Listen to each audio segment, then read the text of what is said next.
Hello everyone, स्वागत करुच्ची मो जीवन गोटे नुआ अध्याय को जो मैंने ये वीडियो पार्ट 1 और पार्ट 2 देखी ना जल्दी जल्दी चेक कर दिंतु।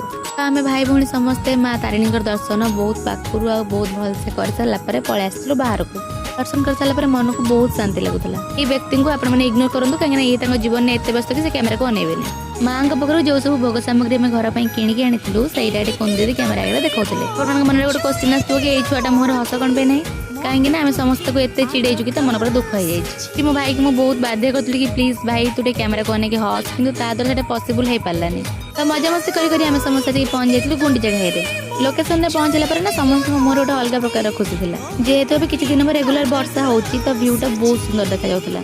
एते सुंदर वाटरफॉल देखी मते गाधे बहुत इच्छा है। मो भाई को रिक्वेस्ट कल कि भाई मुझे भर गाधे जी मो भाई कहला तोरी गाधे और जिद्दी करू तो मुझे टेकी फोपाड़ी देवी। मुझे जानी मो बहुत मोटा मो भाई मत टेकी फोपाड़ी पारिबनी कि मो जीवन प्रति मोर बहुत लोभ से मुझे पलि आसली। ऊपर को आसी देखला को भाई तार बस के पिजुली खाऊची।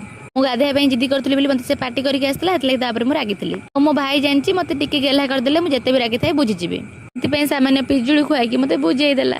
छाड़ भाईटा तो मोर मत ठकीदेला मुझे कौन कहबी।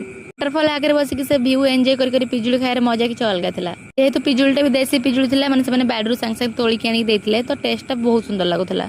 एक्चुअली से बहुत भेराइटर पिजुली दौले मैंने पिजुली आचार मिक्स कर दौले पिजुली लंका लुण पकई दौले। तो सही आम 2-3टा टाइप पिजुली ट्राए कर सारा भाविलु कि आउ टे कौन खाइबू सब जिन मिक्स करके आम गोटे चना चाट बनई आनलु जोटा कि बहुत टेस्टी लगुला। आउ खाइबा आसीगला पर देखंतु कहार फोकस आउ कोड नै समस्त फोकस पर खाइबा ऊपर ए सब जिंस खाइ सारी कि गोटे कोल्ड ड्रिंक्स पी देला पर से जो शांति सेटा आउ कोड मिलिबोनी आज्ञा। जो माने कि तंग लाइफ रे टेंशन और डिप्रेशन में रहउचंती केबे थर निज पई टाइम बाहर करके एमति थर थर बुलिया को जानतु देखिबे केते शांति लागिबो। तो self love is most important guys. तो आज पई एति कि ए वीडियो रे आ गोटे पार्ट बहुत जल्दी आसीबो।